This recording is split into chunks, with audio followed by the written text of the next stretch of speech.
the Underdogs podcast. It's your host T. Lee and my co-host Jock Calvin.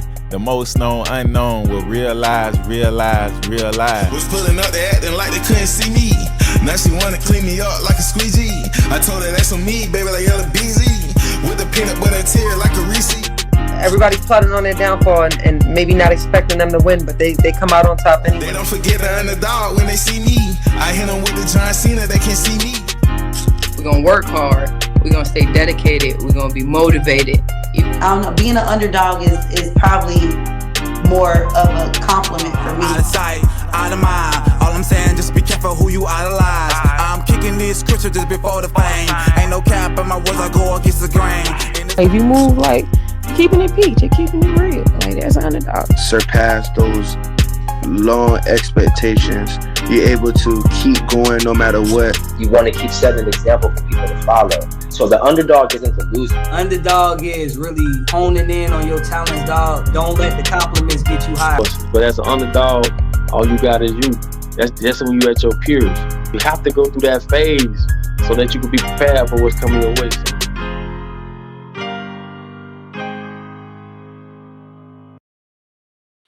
Yo, what it do, good people? It's your host Fleetwood JR, and we back, man. Season 7, episode 2. We got a very special episode today. But first and foremost, I gotta pop it on this episode right here, man. Shout out to GT Digital Distribution. Shout out to DVD Global Empress for her blessing, you feel me? Shout out to Gold Toe. Shout out to Alex. Shout out to guys, you feel me? But yeah, man, real talk. The underdogs done signed, man. Real spill, Empire Distribution, GT Digital Distribution, and shout out to Knox Bond too with Next Level Coalition DJ. We partnered up with them and stuff, man. So yeah, 2025, man, it's gonna be amazing. You feel me? I was already saying something coming. I just don't know what it is, you know. But yeah, we got a very special episode today. You feel me? I love me some me, just the Empress of self-love, music, and milestones. We have Canton's own. Ohio's own pop and hip-hop female recording artist, just the Empress. So I'm going to make sure I fill y'all in and what's going on with these vibes right here. This just the Empress Hypnotized lace performance in Atlanta. Yo, it's your girl, Just the Empress, and I just got laced with first class needs. You know where you can find me. This how I spend my life. I got that certified. The way I do it, how I do it, keep them hypnotized. I ain't for anybody. I got a different vibe. I got a different mind. I live a different life. The way I do it, how I do it, keep them hypnotized. If you can't get through, I'm not for you. I'm on some different time. I ain't for anybody. I got a different vibe. I got a different mind. I live a different life. The way I do it, how I do it, keep them hypnotized. If you can't get through, I'm not for you. I'm on some different time. This what different look like. I've been quiet too long and too nice. I've been tapped in, it's been a long fight. I'ma always be myself, I'ma do right.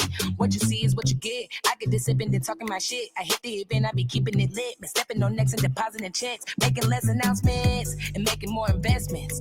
I gotta be careful to get too attached. I gotta go and spare the gadget. I am the drug, yeah, I'm a bad habit. Want me, you need me, yeah, you gotta have it. If you toxic, I don't want it, I had it. I want the simple, I'm not problematic. I don't want no static. It's time to face the fact that I'll never be average. Can compare me to nobody, nigga, I already won, I grabbed it. I done found a way, made my own lane. I stayed in it like magic. Money coming in, rap it always. I'm always in that trap. I ain't for anybody. I got a different vibe. I got a different mind. I live a different life. The way I do it, how I do it, keep them hypnotized. Okay. If you can't get through, I'm not for you. I'm on some different time. I ain't for anybody. I got a different vibe. I got a different mind. I live a different life.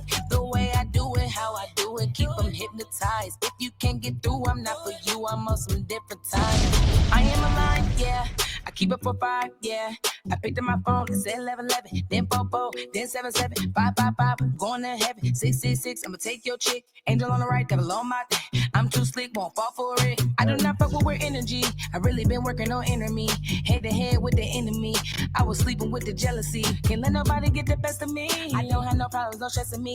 I got the motive, the recipe. My ancestors, they protected me. You know I set the vibe. You know where you can find me. This how I spend my life. I got that certified. So I'm a flex. You rockin' with the best. I am not, no, I ain't next. You know I come correct. I ain't for anybody. different vibe. I got a different mind. I live a different life. The way I do it, how I do it, keep them hypnotized. If you can't get through, I'm not for you. I'm on some different time. I ain't for anybody. I got a different vibe. I got a different mind. I live a different life. The way I do it, how I do it, keep them hypnotized. If you can't get through, I'm not for you. I'm on some different time. I ain't hey man, we ain't gonna hold out too much longer. That's just the Empress. Hypnotized, real spill, man. We ain't gonna hold out no more longer. Yo, what it do, Empress? What's up, guys? Hey, how you doing? Hey, I got a different vibe. I got Period. a different mind. It's straight up. Yeah. I'm rocking.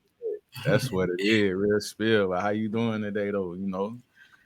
I'm doing amazing, actually. Sun is shining. It might be cold and everything, but like, you know, I feel good. I feel good. That's what's up, though. You feel me? I appreciate you taking time out your schedule to kick it with the Underdogs. You feel me? Yes. You know, as we at the end of 2024, you know, it comes to a close. Like, I like to hear how this, you know, this year treated you overall. Or like, what are the standout moments that made the year special for you, both professionally and personally? Mm-hmm. I would say the year started out, you know, rocky, rough. It's kind of a blur, you know, like I'm not even being funny. But I just been keeping, you know, the faith and staying positive and believing that what I said I'm going to do, I'm actually going to do it. But I would say like mid-year, like life kind of changed for me. And now I'm really just like able to do what I need to do and kind of like walk in this purpose, like, you know, so I'm just excited because I feel like I'm just getting started again. You know what I mean? Yeah. So it's really exciting right now, like this point in my life. So yeah, it's always a great feeling when it's like you get that feeling that you had before, but then you start feeling it again. It just real, like, you know, you in that special moment again, you know.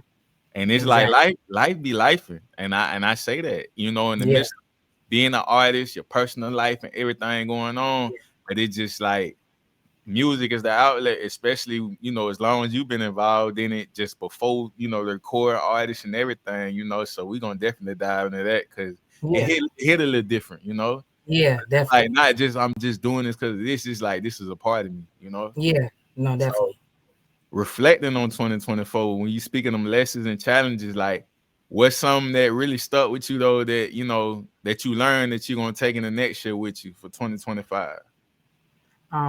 Learning just like to accept things, you know, not expect things. I think that's really what it is. And a lot of people have like expectations and they don't get met, and then they feel disappointed, and it kind of just disrupts everything. So I'm more so accepting things as it's happening to me, good and bad, and like, you know, just really trying to grow from that, because that's just life. We have to go through different hardships, and really is how we come out on top. And I just was doing a lot of meditating and just like being intentional about certain things and make sure that I can actually get through that. So I would say just dealing with different people that I had in my life, it was like a struggle trying to see who, you know, was really there for me, who was really supporting me, who really was like a ride or die from the beginning, new people, all different type of people. So I feel like I learned a lot of different lessons, just like involving people and how to treat people and how I should be treated back, you know.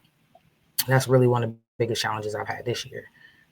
Nah, facts. I feel that, you know. I feel like whatever you give, like, either effort or energy towards, you know, it's like you would want to get the same back, you know what I mean? But then I also feel like dealing with certain frequencies and energy, you got to realize, like, should I pour into that, or should I just, it's got to be a vibe, you feel me? So like how you said in the song, the vibe ain't right. I don't want to pour into it. I can't do it because you might deflect something back towards me that ain't, you know, I meant for me. So, nah, facts. But even with your, you know, musical career and everything like that, you know, I'm getting a whole lot of good vibes. Either whether it was, you know, landing placements on major platforms like VH1 or Oprah's network, or, you know, the new accolades. Like, how do you look back on those accomplishments, and like, what do they mean for you as an artist? Like when I look back on those, it's just like a lot of things have come full circle for me. Like, it's little seeds I'm planting, and then I'm like, dang, it actually grew. And it just really is just so like mind blowing, because some of the seeds were intentional and some just were planted because of just who I am. And like getting my music on TV and film, it was more so like it was an opportunity presented to me, but it was something I was already interested in. But someone found me because, you know, I was putting myself out there. I did a cypher with some ladies back in 2018 in Arizona, and they found me from there and reached out to me to hire me, you know, to, you know, do this thing. So over the past like almost 3 years now, I've been working with a company, and they really just been pushing my music, and that's just start falling into place. I have, you know, good years and bad years, you know, good years where I don't get no placements. Sometimes I get a bunch of placements all at once. So it just varies, but the work is really making me become a better like songwriter, better person, artist, like just dealing with music in another business aspect, you know, of it. Like, since it's a business, you know, I'm just really trying to hone in on that too and making sure that I got all my ducks in a row. But yeah, it's been a great experience. Like, just people know that your songs are on TV and film, and then they, you know, want to know, you know, what's next after that. So it's really, for real, really exhilarating for sure. Like, I done found out about Just the Empress, like, and I heard this record, man, I need to go hear some more. Like, what's going on? You feel me?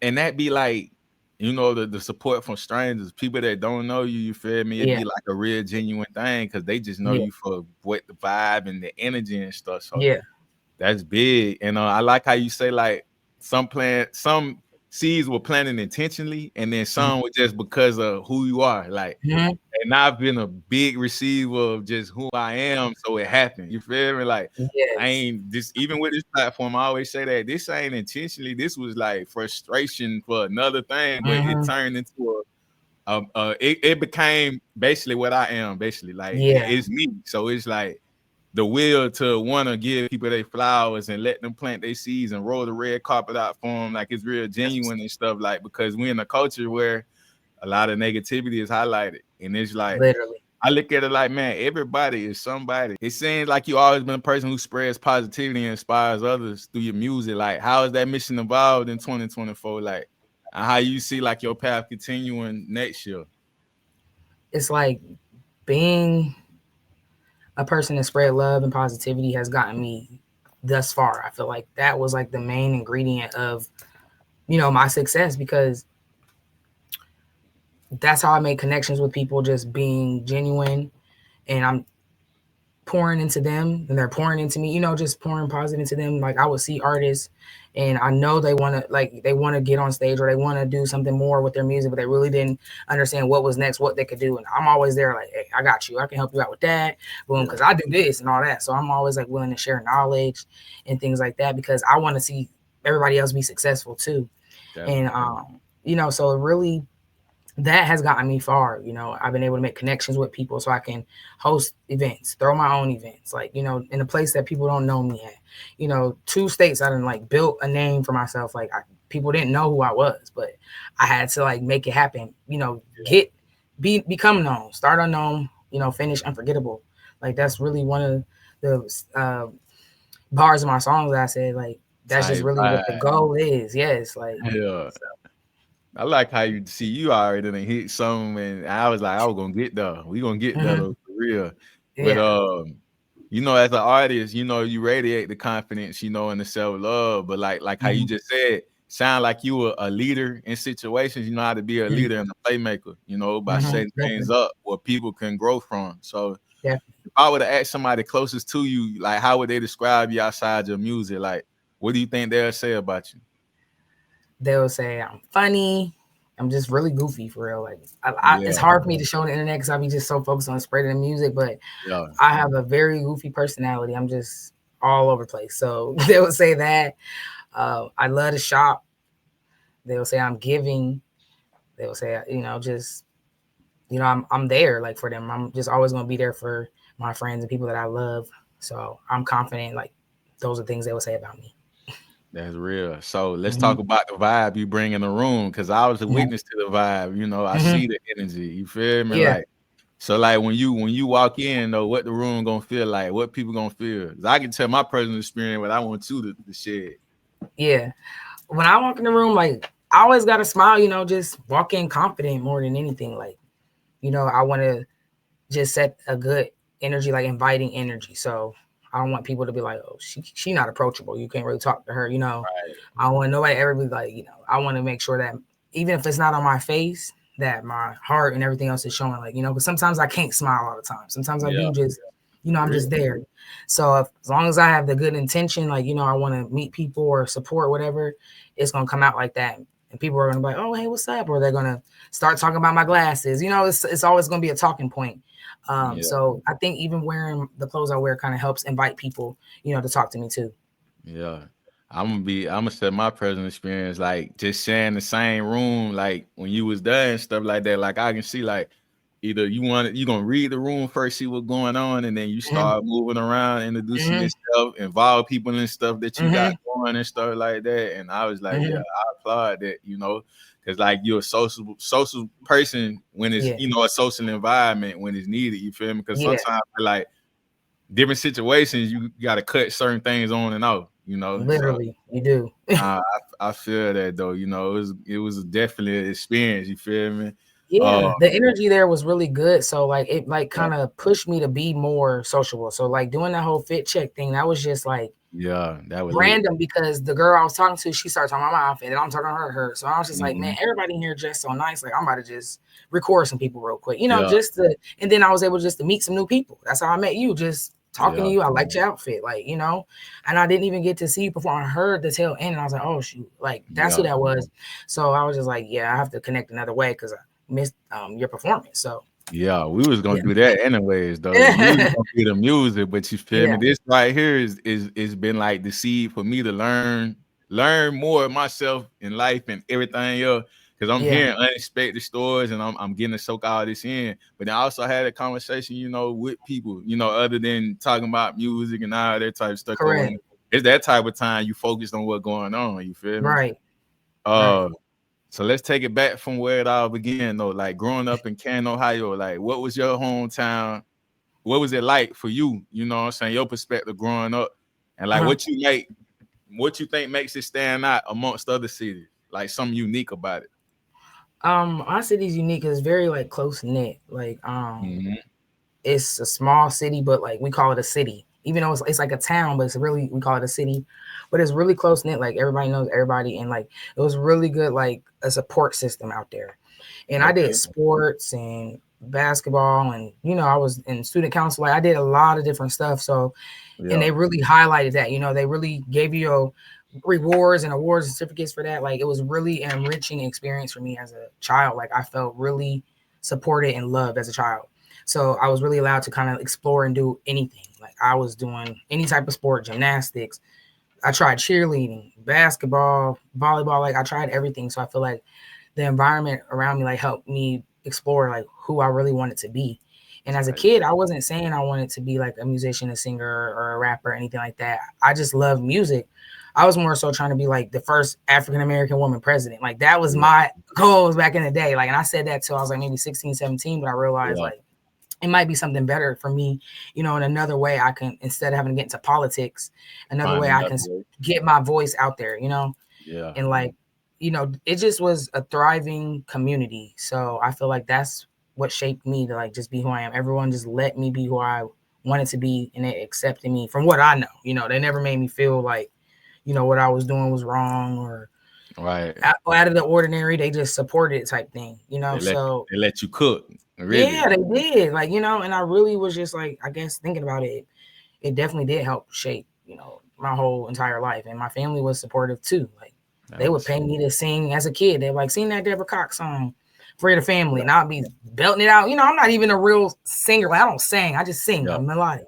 But they'd pay me $20, $30, go ahead and sing, you know. So the support was just always there. Was always the energy of do what you would like to do, see what, you know, you can do. Like, so I loved my life as a kid. I did. That's big. You feel that's really needed because a kid need to, you know, like give them. It's almost like give them a canvas, right? They're a kid. Let them just throw paint all over it and see what they see. You know what I mean? Let them paint their vision. You know, literally. So even with that, like, how did music like find its way in your life? Like so early, from the church choir to the saxophone at 10. Like, let's talk about that. Church was, you know, big in my family because believe hearing from my great grandmother, they started church in her kitchen, in her basement type vibe. Yeah. So church was big in the family. And I went to like Methodist, Episcopal church growing up. We sang hymns, and it was just like, when I got into the choir, we were able to explore different types of music. Like at one point we singing Jesus Walks, like, you know what I'm saying? So we was able to explore different types of music up so just hymns. And we like, listen to Kirk Franklin and all the hype music like that just made me feel good. So then being able to just sing it and, entertain, it was like I don't know, it was just like satisfying.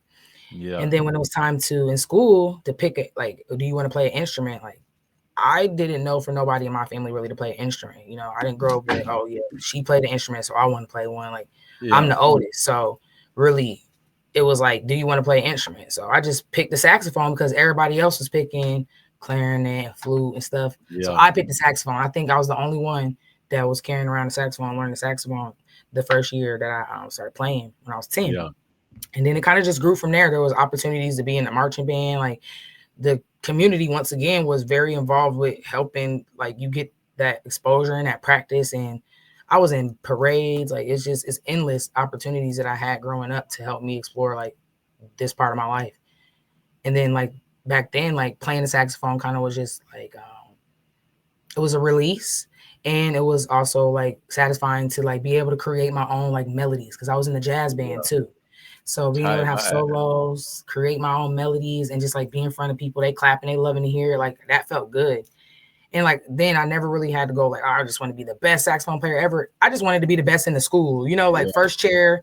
Like I never thought beyond school to the point where I end up, stopped playing in the band and focused on basketball because we were champions type shit. So I think I wanted to find another way to have a voice and create. So I think that was just like a moment where I was just like, maybe I can try something else. And I still didn't know. I just stopped, doing it for a while and just focused on basketball. And but I knew there was another outlet for me just based off of like the experiences I had playing the saxophone and being in the band.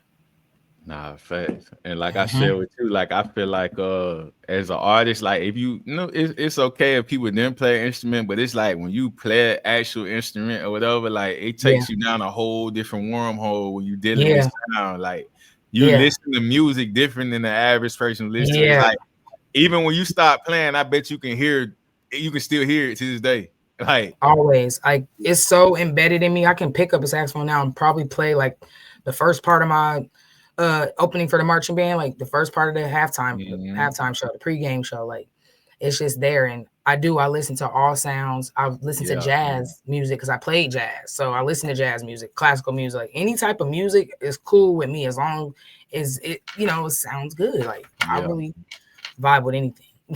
Nah, facts. And let's talk about these early music influences. Do you remember a specific artist or song that made you think like this is what I want to do with my life? Or like any like your top 3 artists, that influenced you, like influenced just the Empress sound, because you got your own unique, distinct sound, but as an artist, we all got our influences of what we feel like pushed us, in the caliber of artists. I don't know, like in the beginning, I didn't do like I wouldn't say so. I'm big on not comparing like myself.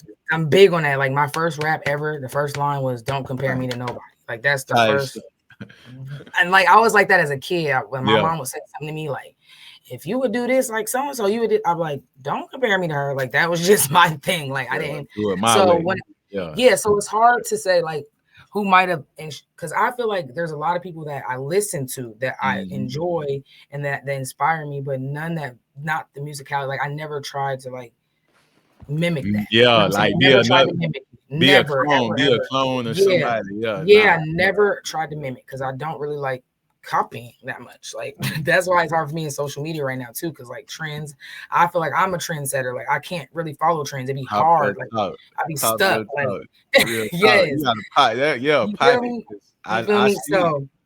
So at this point, I done lost my train of thought because we got on that. But at this point, what was so like not even in comparison with who you enjoy. Okay, I got you now. So your top 3 caliber. Like getting to that. Only 3 though. It can be dead alive. Only 3?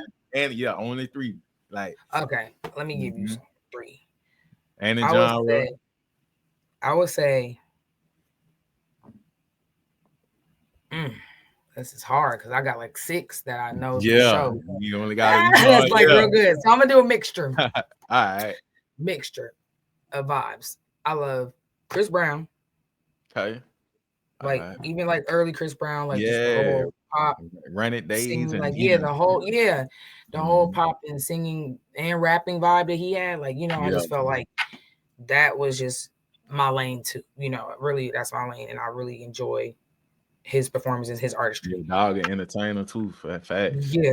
To the point Nicki they like. Minaj. Okay. I'm about to say how they talking about Chris Brown and Michael Jackson. They be trying to put that up though. You feel me? But he a hell of a they different, Yeah. So, but next would be Nicki Minaj for sure. Like, all right. Because really, when we start talking about how I started rapping was in college. Really, like, just a hungover day with some friends, and they was writing raps, and they was like, write a rap. Like, they was really pushy, like, write a rap. I'm like, no, I'm hungover. I don't feel like doing this. And we just listening to the same beat over and over, and I was just like annoyed for real. And then they just kept pushing me to write a rap. Push it right off the diving board. They did. So annoying. And it's just they're my friends, so they were. So I ended up writing the rap, and like Oh Boy by Joel Santana, that was the beat. Oh yeah. That was really the beat. So that's how that happened. But I was just like right. But yeah, that and then my last one. Oh yeah, because Nicki Minaj, like I said, she was pivotal the year I started to rap. It was 2009, 2010. I even saw her in concert back when she was with Young Money. Like crazy. And then so after her, I would say that's hard.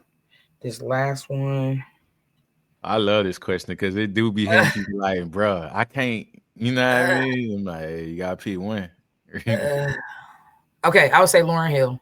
Oh, okay. Because she's very intentional with her messages. She want a message, she gonna say it. And like she has a way with words and like the way she ride the beat and the rhythm and the style. Like I definitely feel like just listen to her. How often I listen to her, even now, like she play on my playlist. Like I'm always like, yeah, like this is why I like her. You know what I mean? Like this is why I listen to her now because timeless. And her voice, I feel like our voices, she has a lower register voice. So listening to artists that have like a voice that's similar to my tone kind of helps me like with singing. I'll try to sing their stuff, change it up, see if I can actually hit that note or not, because I feel like we have the same tone of voice. But yeah, it's definitely a lot to that when it comes to people that inspire me for sure.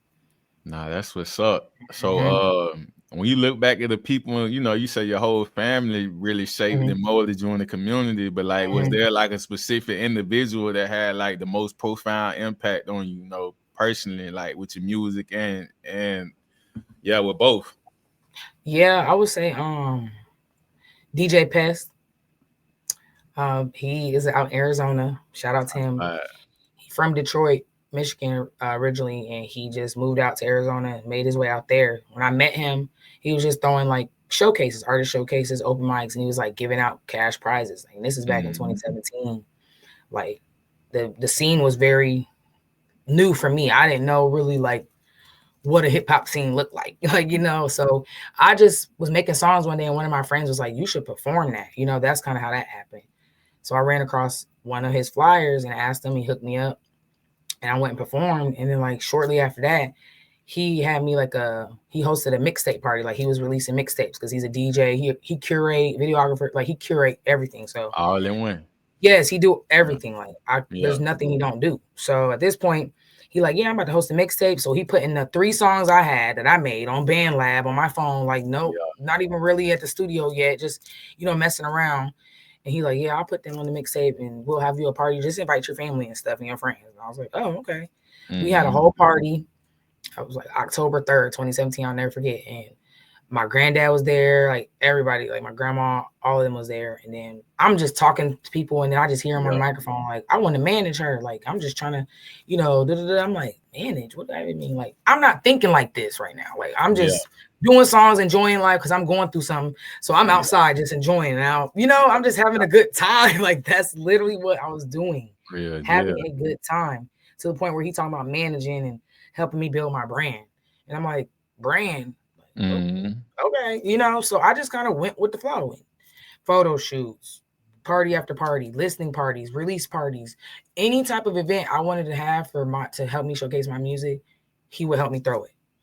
So like, this man really just believed in me. Like, I don't know where it came from. He just believed in me. That's like my brother. The universe. Actual, like, a brother like I never had. And to this day, even though I moved and it's been 4 grueling years without my brother around, but like, he's ready. He waiting for me. He know I had to come out here and build and do this, do that. You know, when it's time for me to drop my music, he's going to be all in.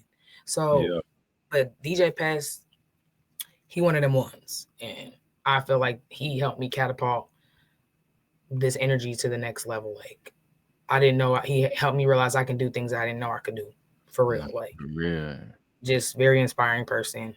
He's still doing amazing things. Like, and he does it like by himself. Like, I was his team. We was team, me and him. That was team. And when I left, there's nobody that can replace me. You get what I'm saying? Like, when it comes to that, like, we built a lot of that together. So he just figured it out on his own every time. And I just be like, I can't wait till like I'm in that position that we can get back to like doing what we do, because I feel like I wouldn't be here without, you know, his help, his guidance. Nah, fact. Shout out to him too. You feel me?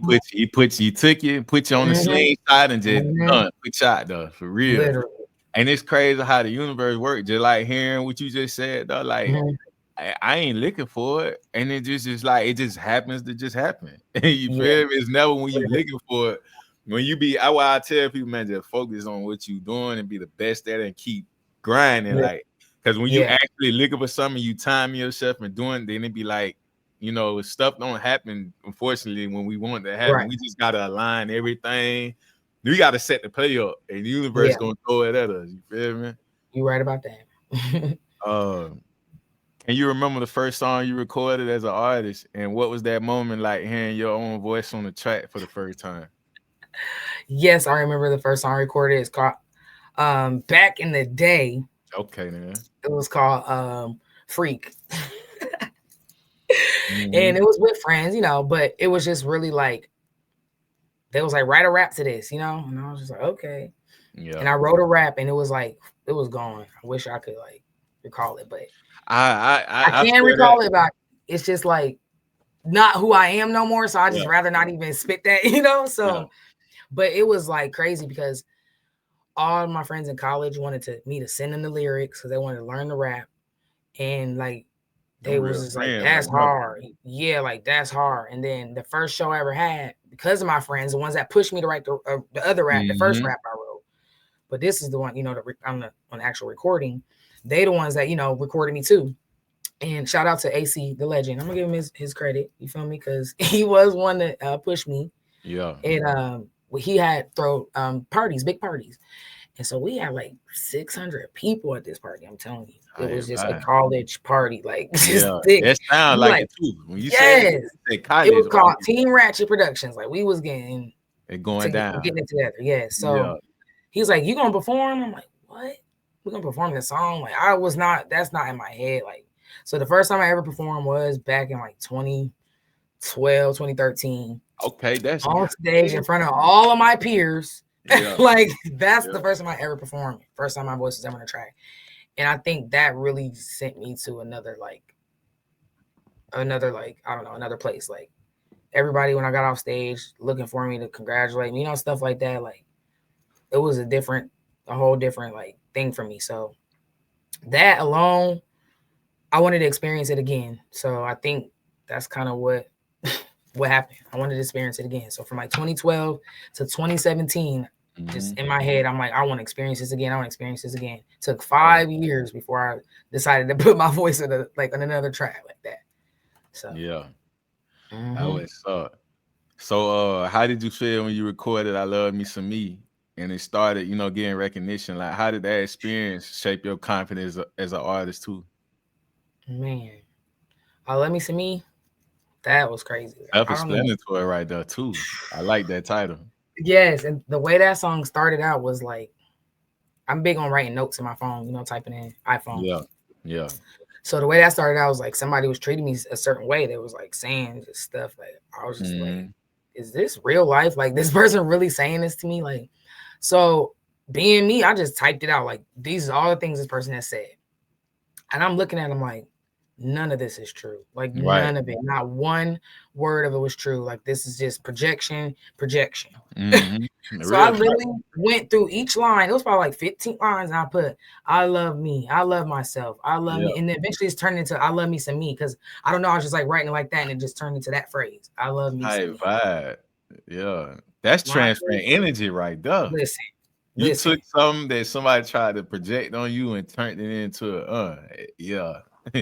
Literally, that's exactly how it happened. And I was just sitting there, and I'm in the same space this person is at, and I'm just showing them like, I'm not letting you, like, you're not about to make me feel like this and not get the best of me. So when the person heard the song, they're like, what? Like, yeah, that came out because you're not about to act like I'm not what I am, you know? So that's how that happened. I got the recognition for it because, I mean, people would just be coming up to me after I perform, like, bro, you made me think about loving myself. I'm like, this is an everyday thing you need to be doing. They're like, I just never thought of it like that. Like, you know, I love myself, but not like being so out there with it. You know, I'm just like that perspective for them. What? Yeah, and I'm like, how you could be out there with somebody else, like, you know, your partner or whoever. You got to be able to be comfortable with yourself and let yourself more than anything. So I took all of that energy and all the different people telling me how much they let us on, made t-shirts.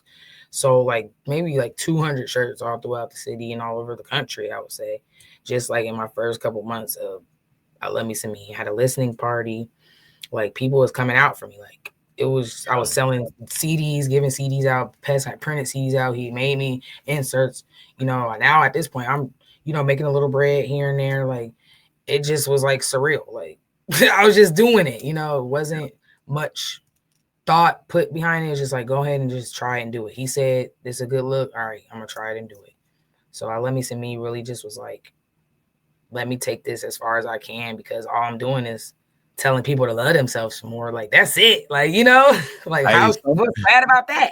Hey, some people need that motivation. That's just like when we got social media now, these clips of motivation. Some people just need to hear to see it. They know themselves but sometimes it look better when you hear to see it. It's like, all right, you gotta tighten up, dog. Like real talk. I agree.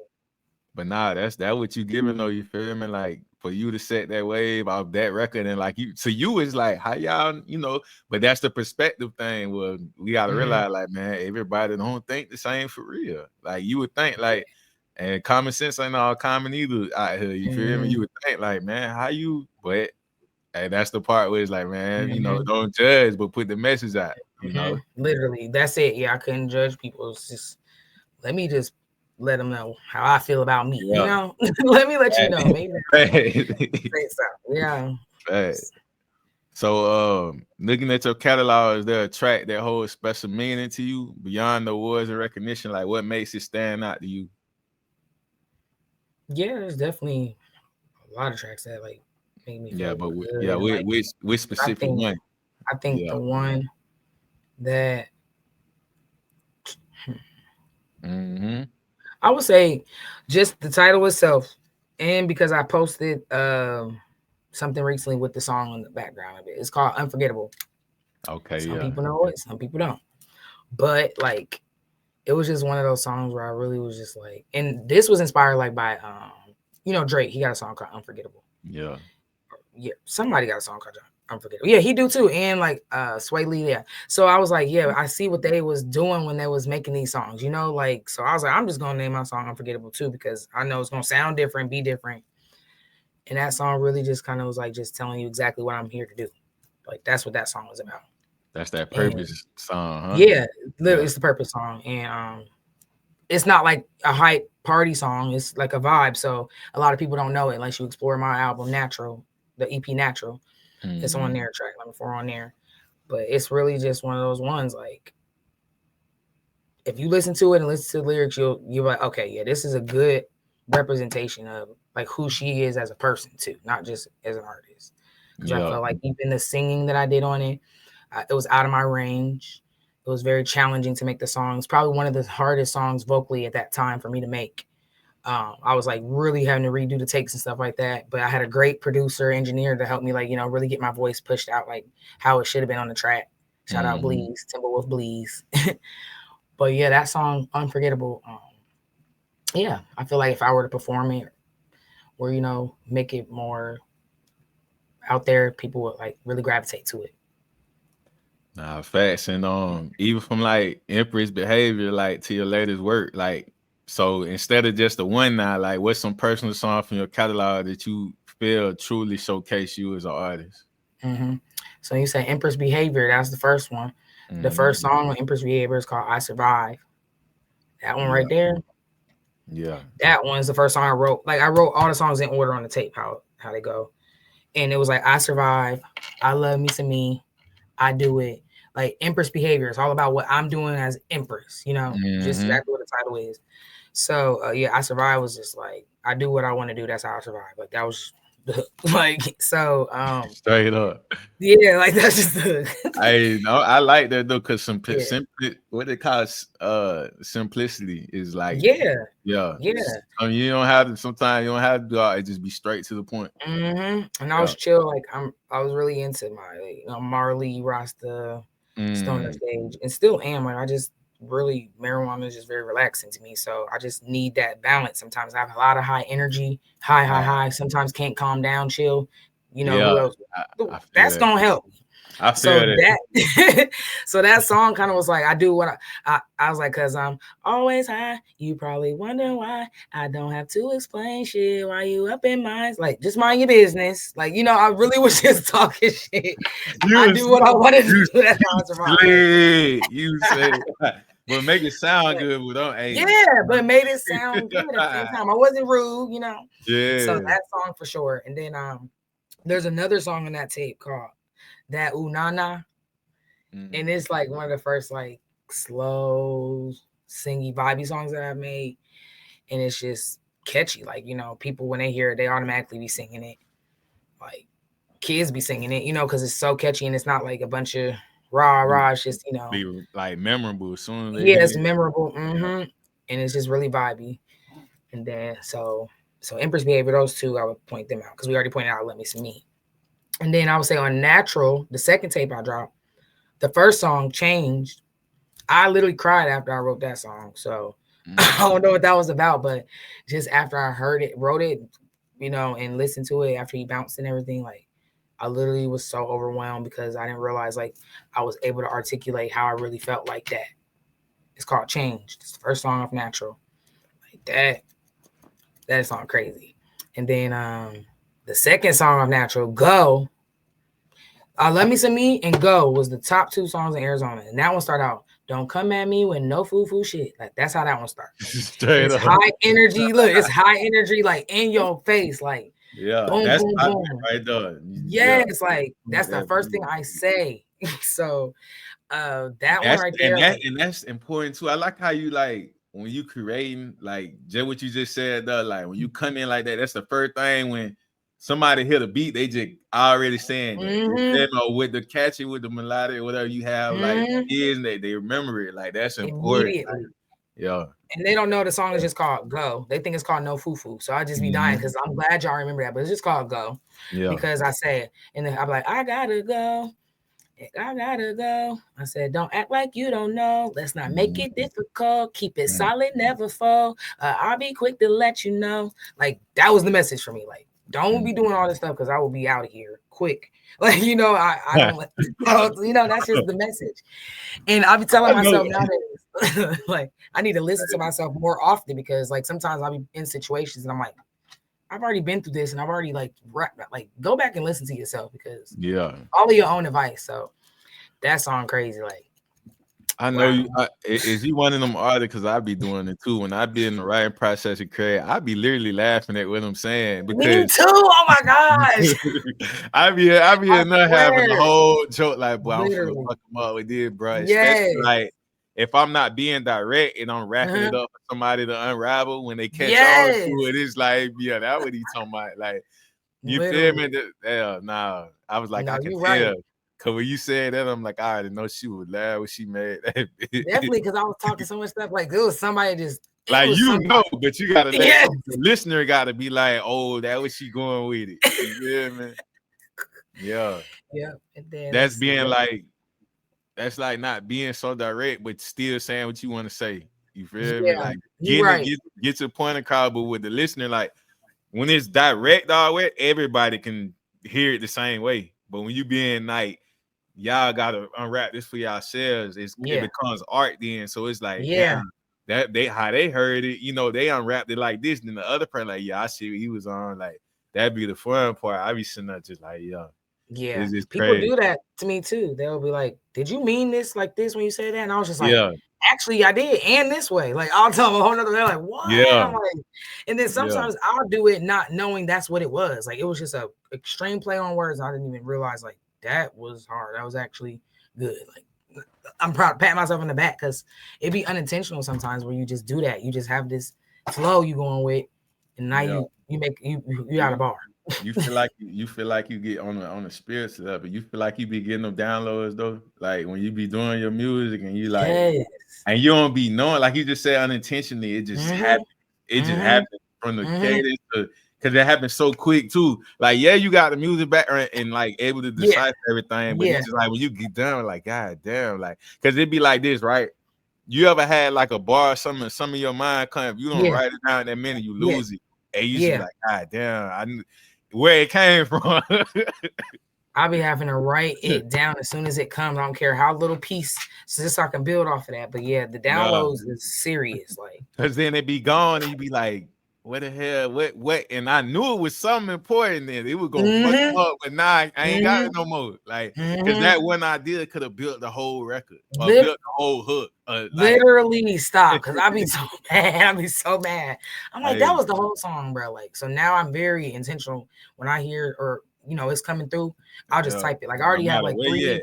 I have 3 titles for a song for, I don't know if it's for another EP already right now. Just, and I'm like, that's definitely the title, like, because this is just what came to me. So we gonna see what beats come out of this, just based off the titles and what I actually come up with. Because a lot of times the titles don't be the first thing that I come up with. So for me to have titles right now is kind of like, what's happening now with the creativity? What's happening with my artistry? Like, am I doing something new? Like, but yeah. What else we doing? We still going through songs? I got a couple more.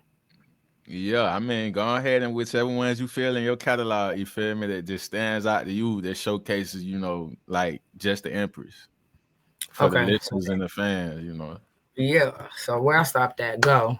We already talked about Unforgettable. That's on that Natural Tape 2. And then let's see. It's another song. Singles. There's a song called Dream World.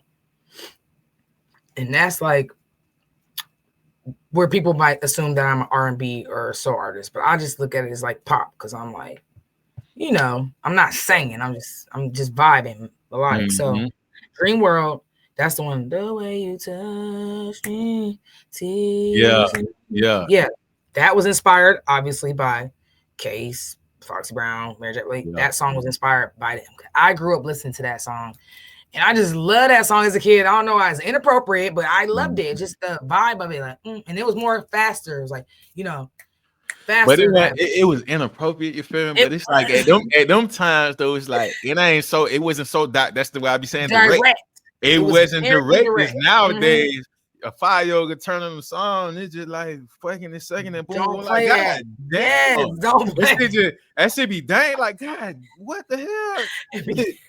The song back then, it was like you had to really vibe, be in tune, and no growing situation. Now it's like, what the hell? Like, now you in the situation, like, as a child. Yeah, it's terrible. So that's where that came from. Young me in the backseat with my auntie, she driving, and they playing that, bumping through the neighborhood. You feel me? And so when that song came about, I just kind of was like, I don't even know. The song, the beat was called Dream World.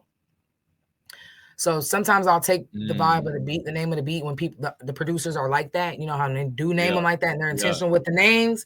So then I was like, he was definitely intentional, because that's what it sounds like, a dream world. Yeah, it do. So at this point, I'm like, I'm about to create my own little dream world.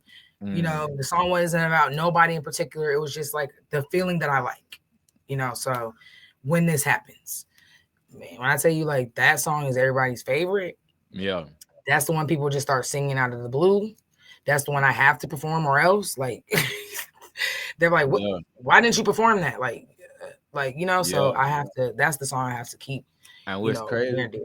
It was crazy when you say you got inspired because a lot of songs, because you see nowadays a lot of songs that artists will take songs and kind of revamp them. I mean, they Take be the whole. classics already, but it just be like relatable to people. You know what I mean? Well, yeah, they do that too. They take the whole beat now. Like, but like in the case like that, where you say the inspiration came from that, so it's like you carrying the song on your back, you feel me, by introducing a whole another audience who may not even know the song, but they like the harmony. It might make them go back and listen. Like, yeah, you did that because not everybody is authorized to make it like that happen, but when you make it happen, that's it. Yeah, thank you. And then I would say after that, mainly the songs in my catalog have been for like TV and film.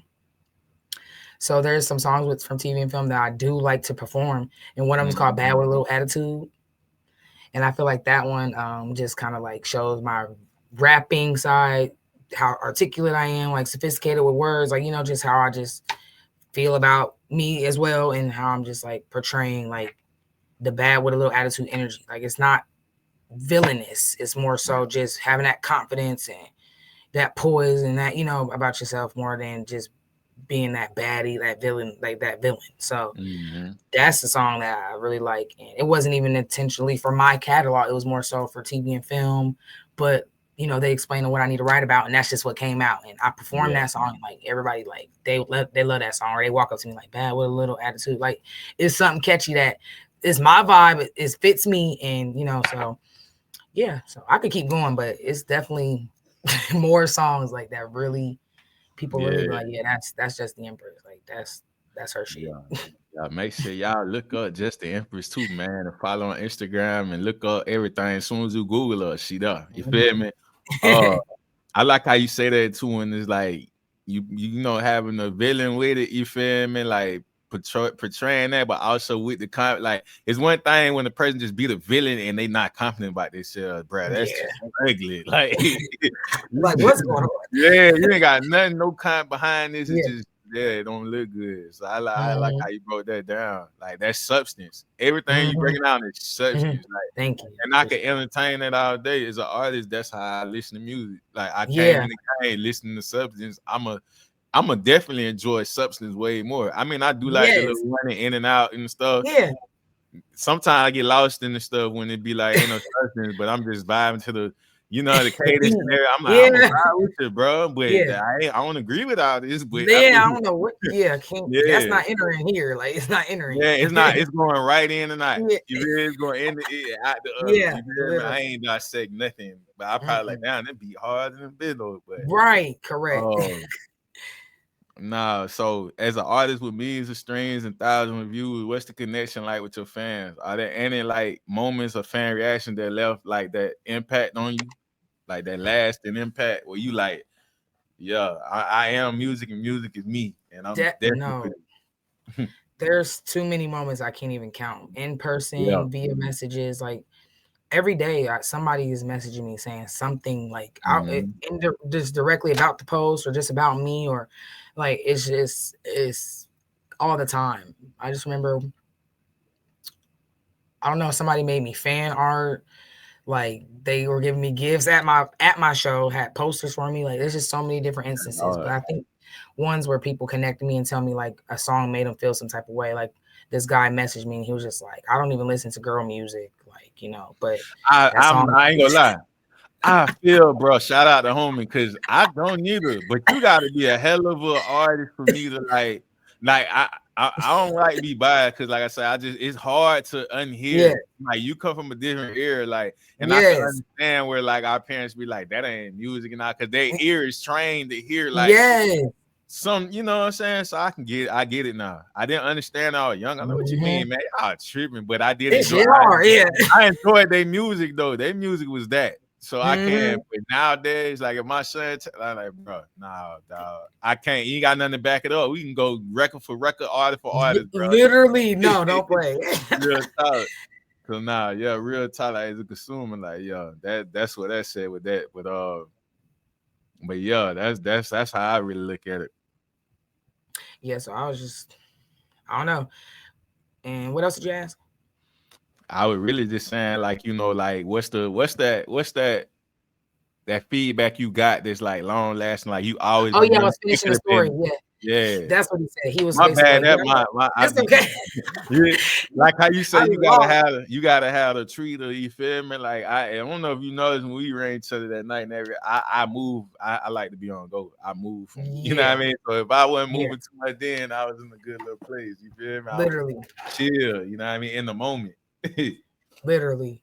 Mm-hmm. But yeah, he was like, I don't listen to girl music like that. But your song changed. He was like, Yeah, I just that got out of part. a relationship, and he was like, it really like helped me like feel like just sort through his feelings. He said. So I was just like, what? And I didn't think about that song like that. I know that song was like for me. You know, I didn't think that it would affect other people how it affect me.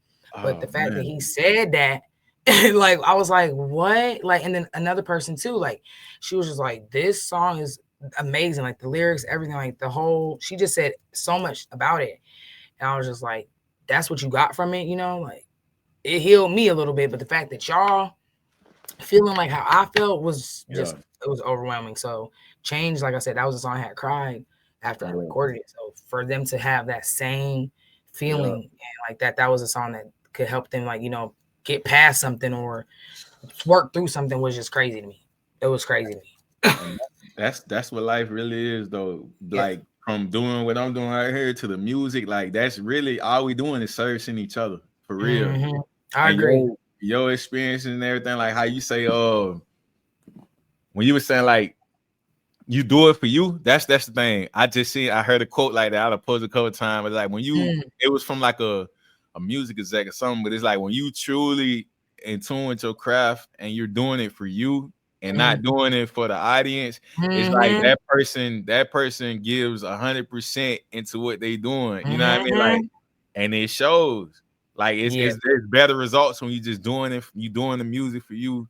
Yeah. And the audience gonna get 100% the best of you. Like you ain't trying to chase a trend or trying to chase what somebody else did. That's what you trying to create. It's just when you create your own wave and riding your wave and doing it for you and nobody else, that gives the best results for real. Like how you just say them reactions and stuff like that happen because you like, I was just doing it just for, but then it hit a different way when other people hear that real and raw emotion and you know what you're going through. Like it's a revolving door, and I'm understanding that more. Really got more into it. Like you say, I had one experience like that. Well, a person actually listened to the record I did, and it's a recent one. I just flipped the song.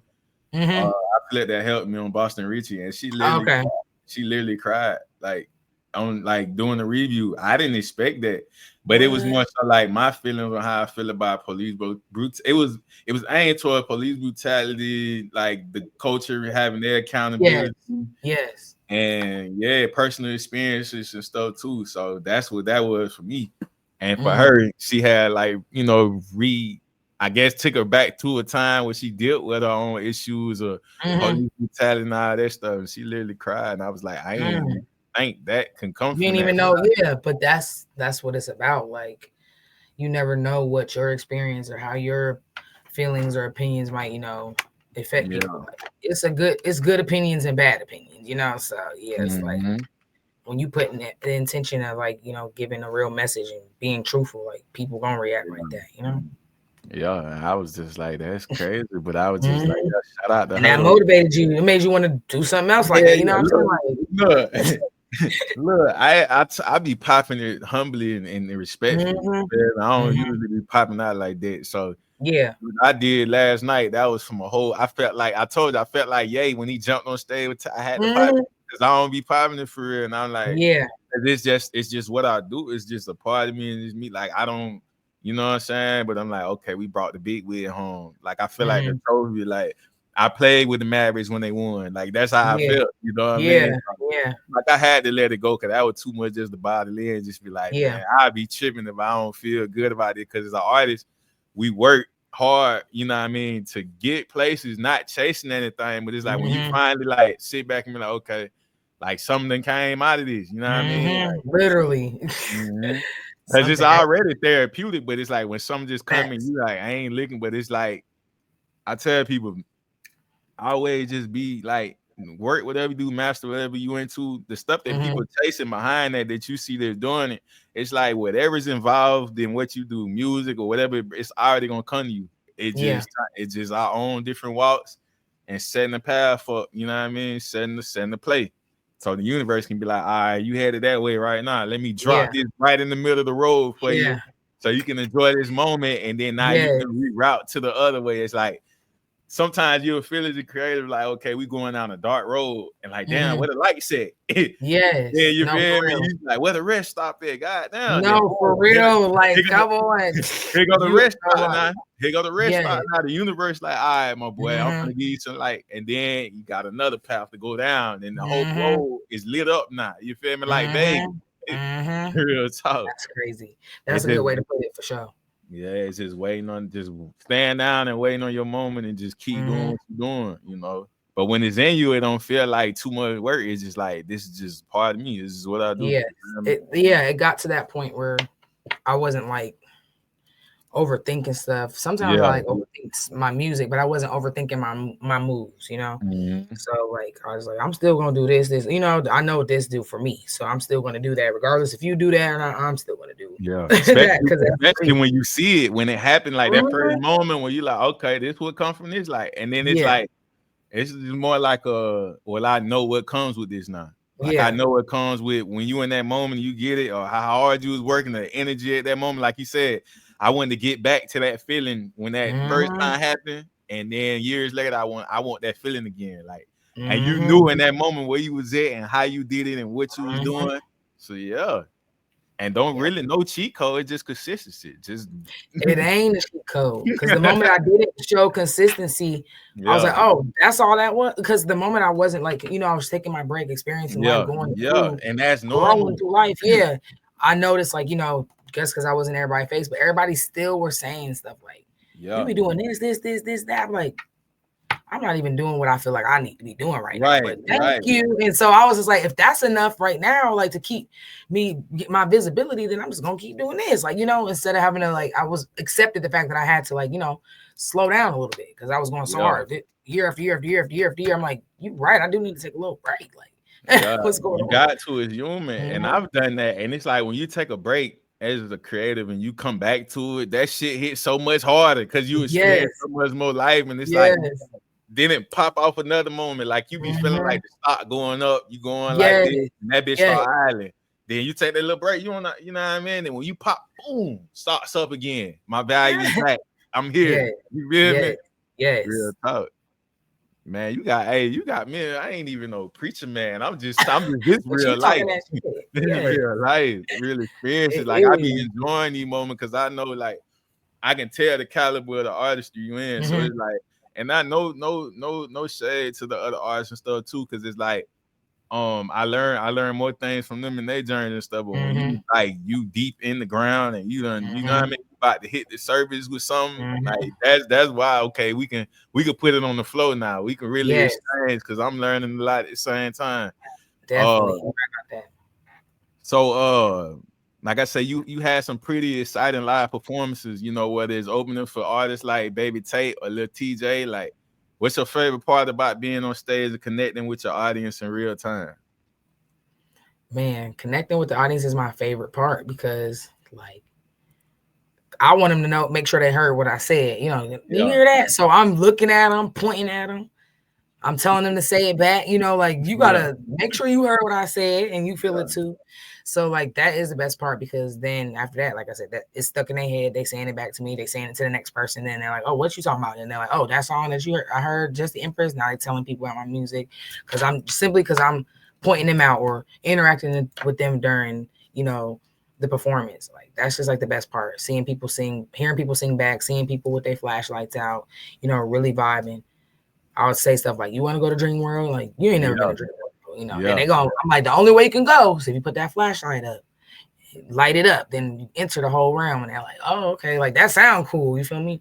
And then just when I'm singing, like just hearing the reaction after I say a part, like they never heard the song, but then I say a part and they're like, oh, and like the reaction after that alone, like it make you want to do the next part or play it, run it back, you know, something like that. So it's really satisfying. And, you know, it's not even looking like I'm looking for attention. It's more like I feel like people need it. You know, like yeah. souls need touching. Souls need touching. It's not about attention for me. Music need resuscitation right now. Oh Yes. yeah, it's in the perfect moment for just the Empress to it's the perfect time. You feel me? Because the ones that's true is show, and it's easy to decipher what's what now. Versus like that's why I'm like really trying to that's why I'm really working on getting more music recorded, because I need to have like the catalog. So that's why I'm like, I got songs stacked up here for this for this. So that's really where I'm at right now. I have the music. I'm just slightly a perfectionist, so certain things if it don't sound right, I really just be waiting until I can get it to sound right. Yeah. And that's the problem too, because they were like, just do it. Like nobody's ever said nothing about that, but it's hard for me to hear something over and over, and it's not how it's when you the one that did it, like it's I paid for this. This is mine. Like it gotta sound right. Like because it's you always gonna hear the person that's consuming it, they just gonna be vibe, but it's like they're not gonna know, and I am. I know, like you hear, like I hit that note or whatever. I said this certain way, I don't like it. It threw the whole song out, and they like in the back they vibing, but I'm like, I just like you say, the creating part of it is like, man, if I would just say this like this, you know, like facts, because a whole verse can get messed up from one word. Really? I had to go back in, and I was like, dang, I didn't even say that right. Like that's not even what it's supposed to be saying. Everybody's like, that's fine. I'm like, no, that's not what it was supposed to say. And like, if you ain't punching in, just like throw the whole one and throw it away. Because I want to one take this something. Sometimes I'd be like, but I gotta one take this. Yeah, I be doing that too. Straight one taking. Yeah, cause one take is like we ain't punching. We ain't punching. Flow. It flow better. Yeah. Because it's hard for me to do punching if I'm going to be performing it. You know, I can't perform. Yeah. Like it's hard to perform and punch. Like because sometimes you can hit it the same way though, and it blend perfectly. But then it's like when some punches be like. It's like when you move, especially on a certain frequency with the words, if you change a certain tone, that punch coming. If you change your tone because you're performing, it's not gonna work. So sometimes you just gotta keep one flow, keep that in there, like on the track while you performing. Keep that in there. Nah, I'm big on that too. But now if it's somewhere I might feel like I'm on a Busta Rhymes type feel or something.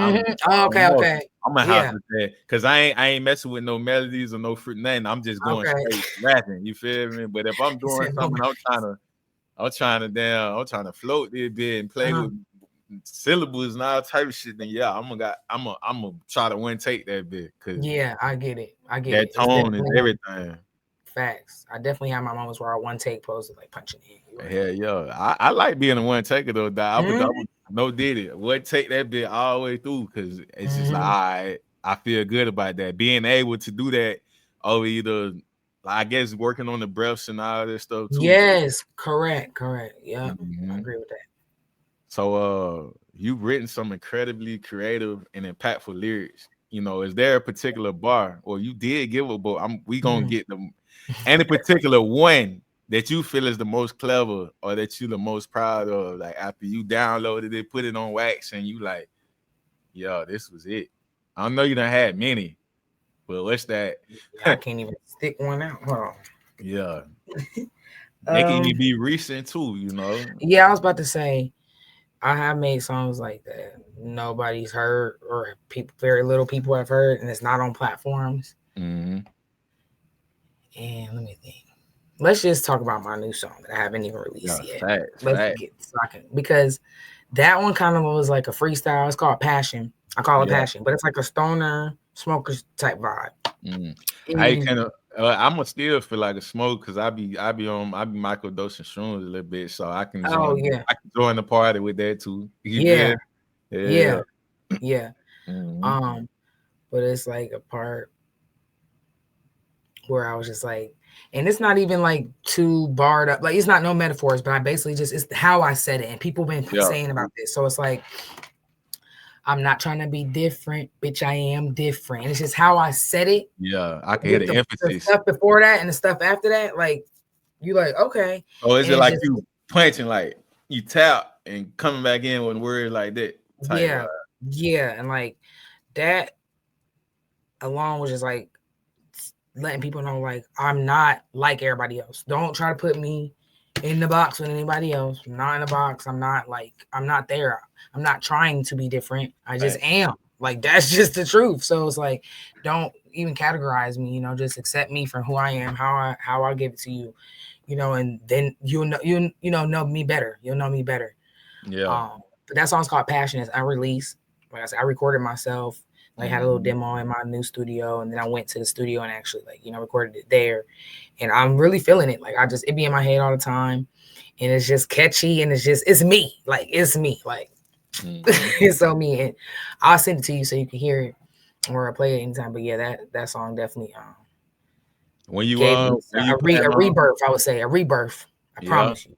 Mm-hmm. So it's a different sound. Is this something is a sound you played with before, or it's more like how can I say? Because sometimes when you experiment with certain sounds, you might have like somebody probably heard it a little bit here, but it wasn't like that out there yet. So did you primarily focus the whole sound, like you built the whole song with this sound?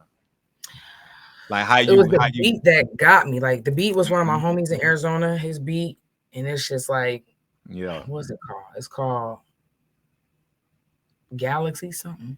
So that alone, like, and then the way it sounds, it's like do do do do do do do do do do do. Like, it sounds so like, I don't know. I was like, this is a good song, like that I'm going to make. Like, I just already knew it was going to be a good song that I was going to make. So that being said, like, I think it is different from what I normally would say. But I was still rapping and singing.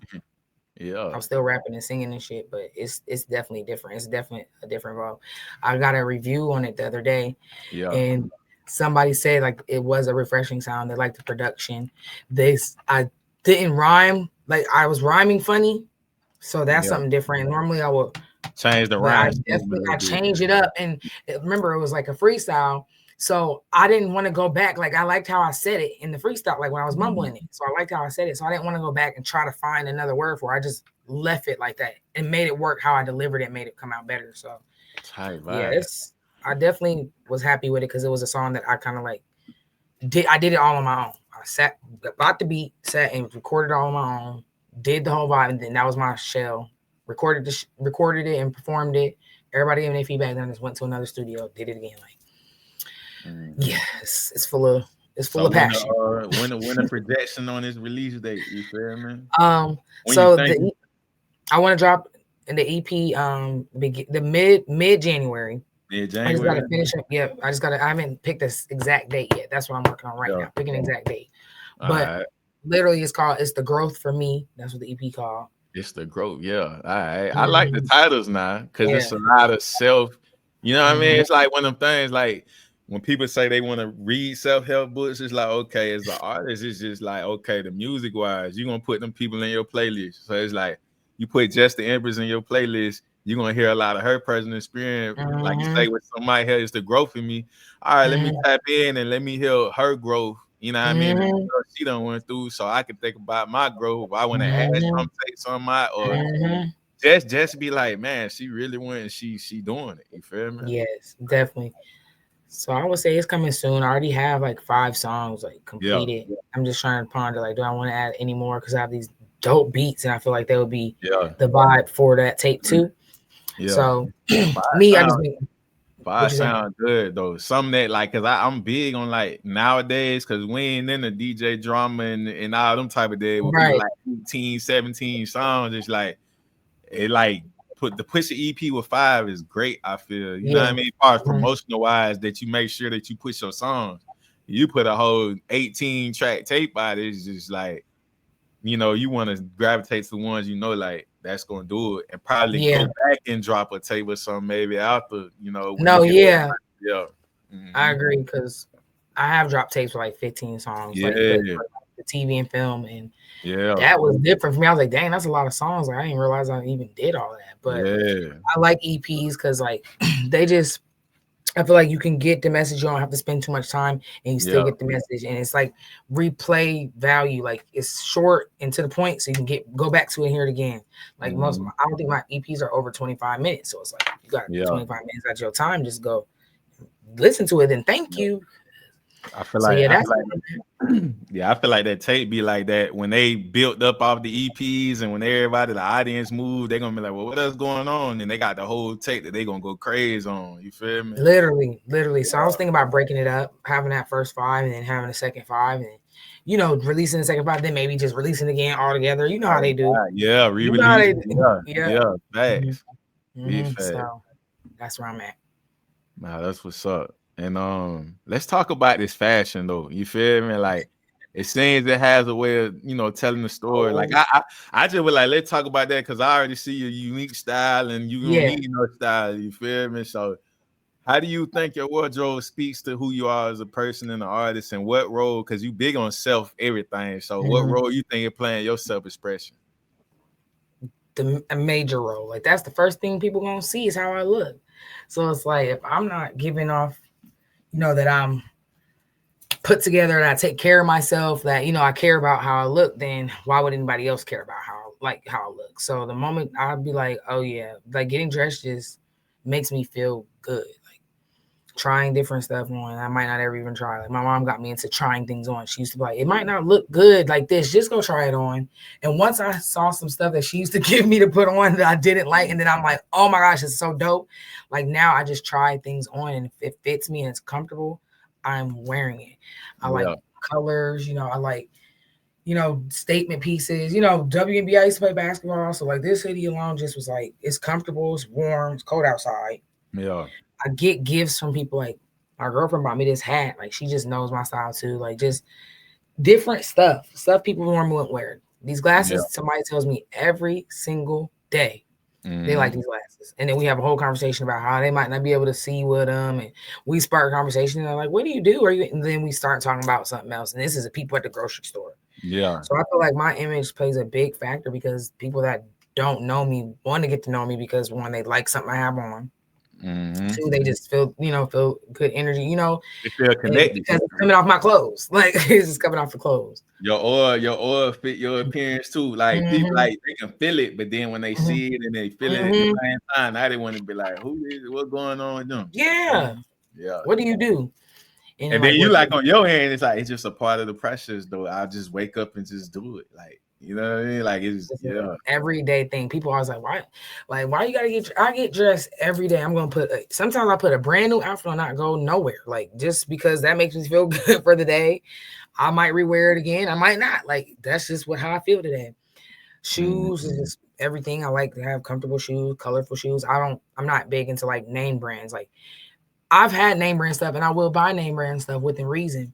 But like there's so many things that's not name brand super expensive that you can style and make it your own. Like, it don't make no sense. Like why do I have to spend this much when I can just get a whole bunch of this stuff for the same price? Now I got all this stuff for the same price. Like like, we had that combo. I ain't too big on that either. You feel me? I'm with the black on wave and the you know what I mean, the ones that ain't got no name that fly here. Like I'm gonna put it on because I'm gonna feel different anyway. Cause I know, boy, ain't nobody got it. Nobody got this. This is a one-on-one for one-on-one, like I say, real talk.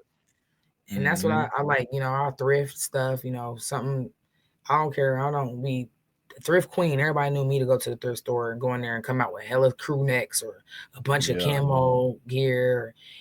I'm wearing camo right now. Like as much camo pants as I can get. Like everybody's like, you got so many camo pants. I'm like, but that's just my swag. Like y'all know I like camo.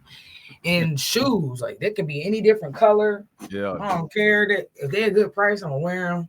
Like these what I had on today. Yeah. The glasses can't be sold. Yes. You feel me? Sauce can't be sold. My little sister asked me the other day. She said, you think you could put me some outfits together? Yeah. I'm like, yeah.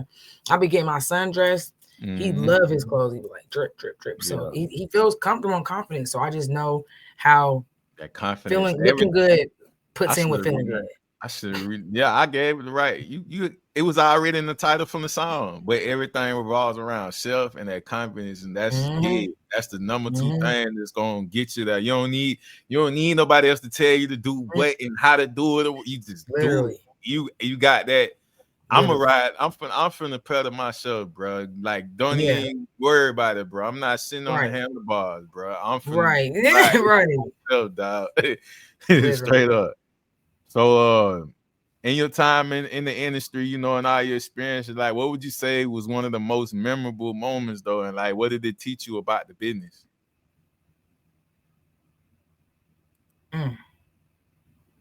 So many memorable moments. I would say one of my most memorable moments was a couple of years ago. There was like this showcase, like who running ATL, you know, and I just had moved here. Yeah. And I just was really like, so like, for some reason I had this charge of energy. I was just so confident, like I'm gonna win this competition. I just knew I was gonna win for some reason.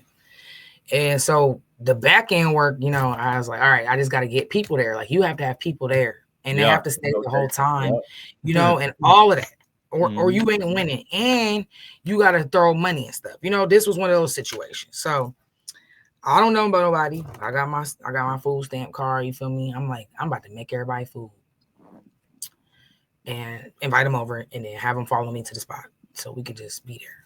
So I told everybody about it. Like I got like 20 people together. Like I'm telling them, like, this is very important. Like I just want y'all to come through, show love. I got a videographer.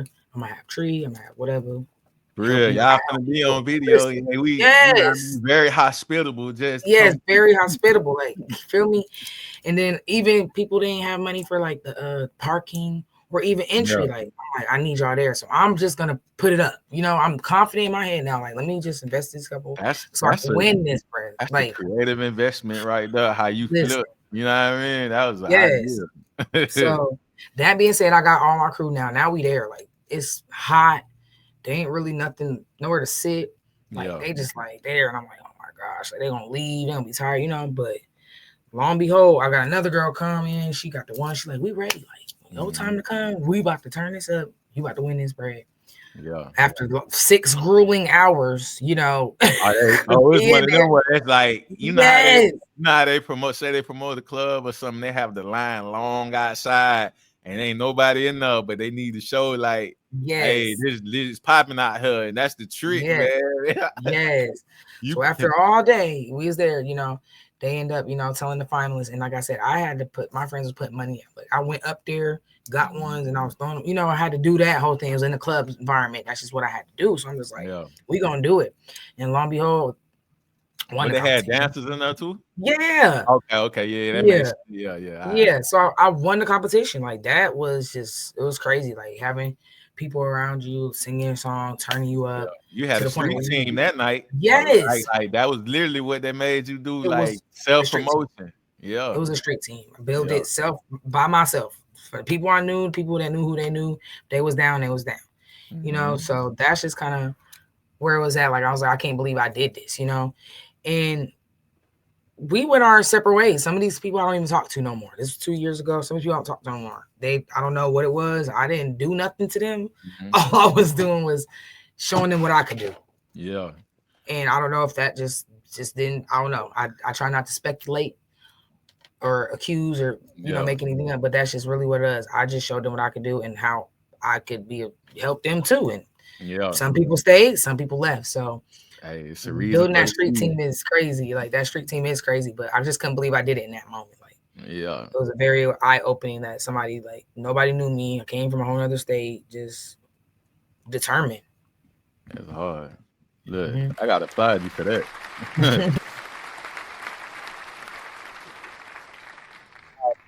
Reason season for people, and I've got the reality. I've started looking at things for reality now, what it is. You feel me? And the universe gonna align you with, you know, and I'm big on that. Like I've got different moments where I'm like, bro, this ain't nothing but the universe, bro. Cause how, like I literally been like, I'm walking down one situation. I say maybe 4 or 5 years ago. I'm back in my city. I go to university, just random, just spots, just thousands of people out there. You feel me? And somebody randomly walk up to me. I don't know, from a can of paint, whatever. They looked at me. They stopped me. They said, "Hey, bro." They said, "Hey, you look like you do music or something?" I looked at them crazy as hell. Cause then I'm big on this too now. I'm big on this too now because I'm like, I could have 30 seconds ago walked over this way. A minute or 5 minutes ago, I could have been way back over there, and this moment wouldn't have happened. So I'm like, I'm listening to him. He's like, man, Like, bro, something big from the come for you, bro. Just like stay down with it and keep doing your thing, bro. God gonna bless you and all that. He just talking to me. I'm rapping with him. You figure he just stopped me. I know us. I'm listening. I'm like, he ain't crazy. Like, he ain't talking crazy or nothing. You know how like the experience with people, you know what I mean? Some people be out of their mind, be talking to you too sometimes. But that was just like one of them situations and vibe in the moment. I'm like, I'm gonna give, bro. You know, and he looked dead serious, looked me in my eye when he said that. And just went on about it, bro. Like, bro, just keep going. I actually came down to do music too that time, but I was just out there on some chill stuff. You feel me? I was just like, that's crazy. And then been other little stuff thrown at me and stuff, but I was just like that is real. That's why I say the universe will do it. You know, literally, there's so many different instances. I can't, like I said, I can't even recall how many times I've been approached. People don't know me. Are they heard of me through somebody else? You know, it's countless amount of times, and I just know it's only more to come. So I just be preparing myself for that shift, because it can get overwhelming. Like, you constantly getting messages and constantly trying to like respond, because I don't want to just like not respond, but I'm like, I just got 6 messages talking about this, and this. And I just like, like, you know, I'll be having to prioritize what I'm going to respond to, who I'm going to talk back to, because I ain't trying to go down this, you know, whirlwind of just, it'd be overwhelming sometimes. So it's like, I reminded myself, this is the stuff that I prayed for, I asked for, I worked for.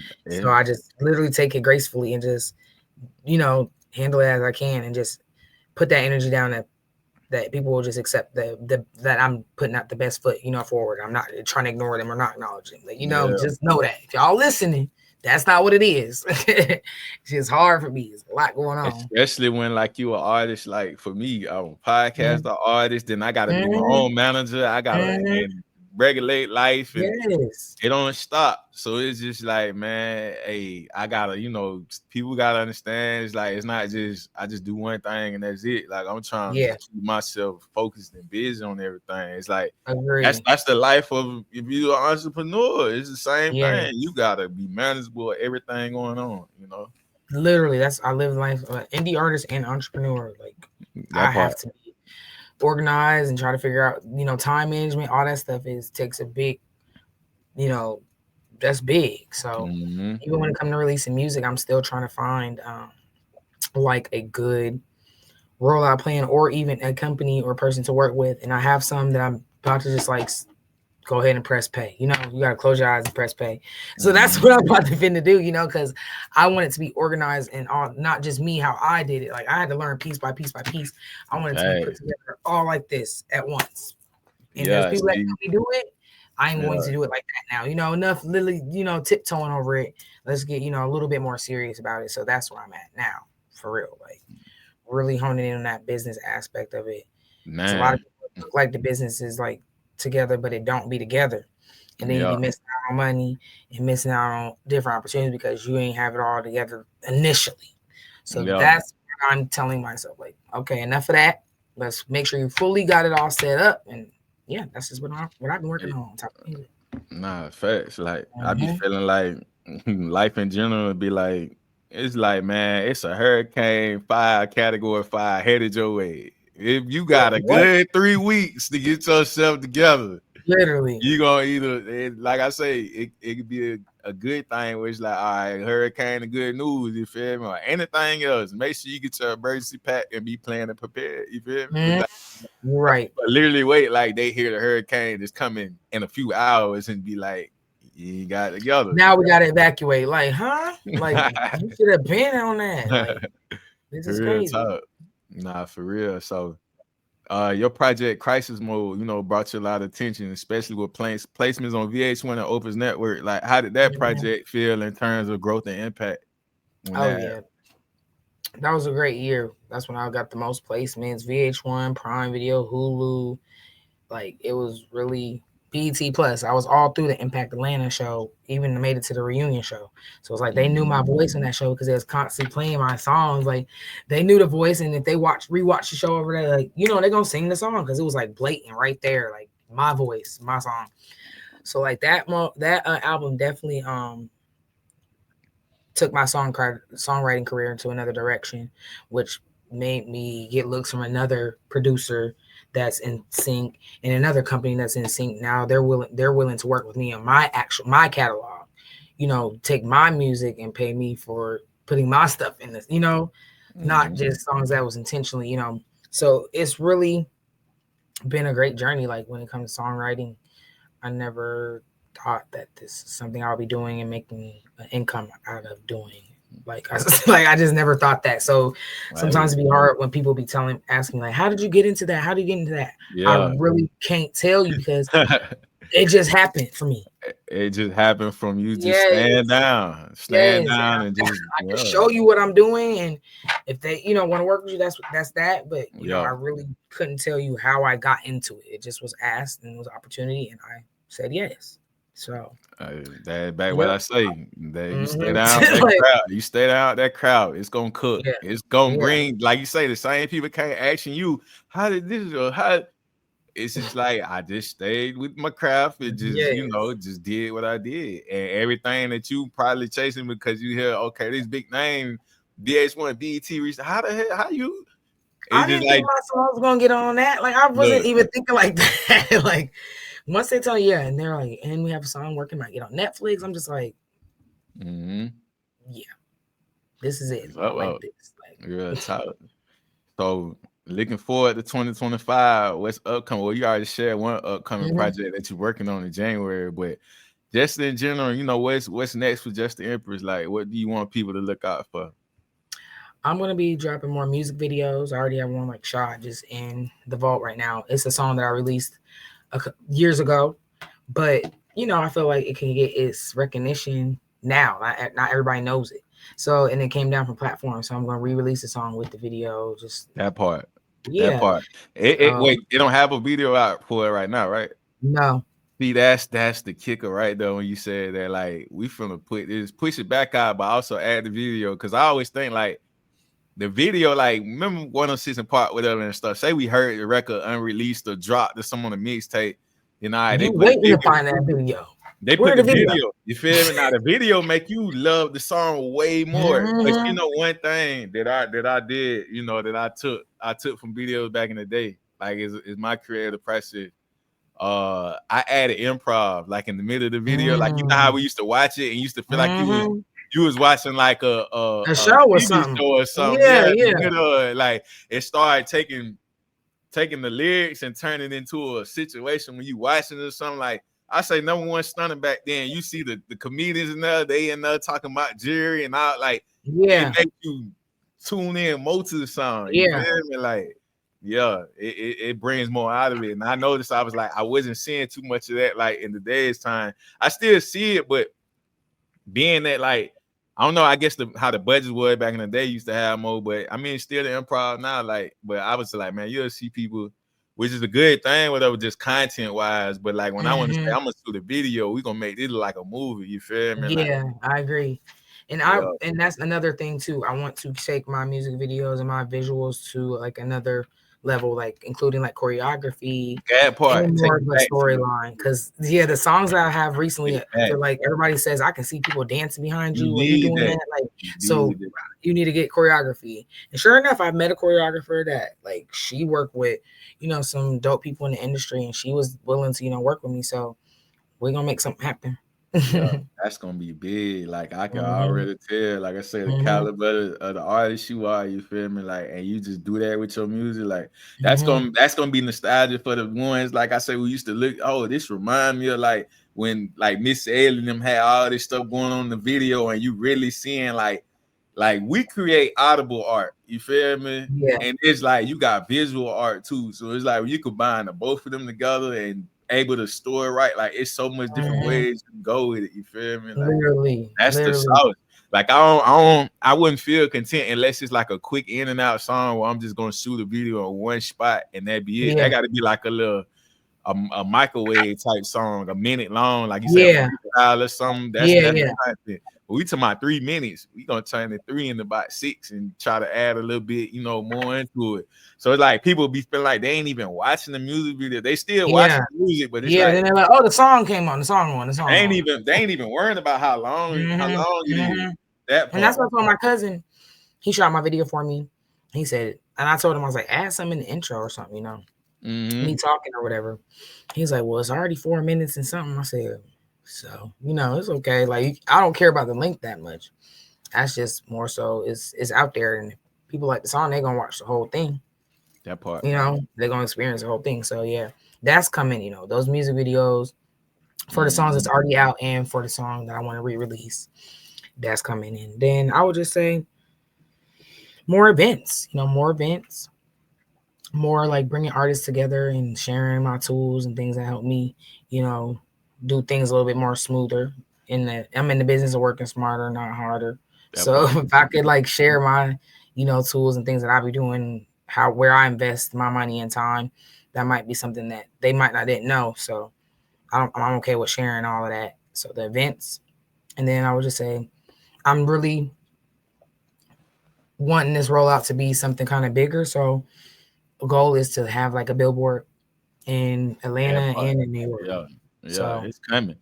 Nah, that what we gonna even manifest that. So we're gonna get on manifestation part right here. So what's something you manifest you already see for yourself? We ain't even gonna say I would or this would be like this happening. You feel me? You see this gonna be it for real. I see myself going on tour. I made tour tees years back, and I feel like I still am going to do all those things on that shirt. Like that shirt was very intentional. I made dates. I even did like dates in like, you know, specific cities, you know, so I want to, and I am going on tour next year. I want to go on tour next year. And I just see like it starting from something like this and just going to something major, and also see like me doing the tour that I'm doing, that is going to trigger something else for me to be a part of an even bigger tour. That's just really where my head be at all the time. And then people be coming to me telling me that I'm in their dreams. And it's crazy when something like it just be random people. Like, I had a dream about you and you got this, you was doing this, somebody was singing your song. One time somebody told me Ariana Grande was singing one of my songs.